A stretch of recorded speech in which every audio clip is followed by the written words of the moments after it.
Hello friends, my name is Emma. Welcome back in our YouTube channel, Tell Me Data. Today in this video, we are going to tell you how you can make the taskbar transparent in Windows 11.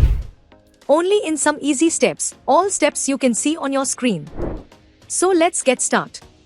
Make the taskbar more transparent in Windows settings. Open Settings by pressing Win+I or right-click the Start menu and select Settings. Select Personalization from the left-hand menu. Now, click on Colors. Make sure that the Transparency Effects slider is set to On.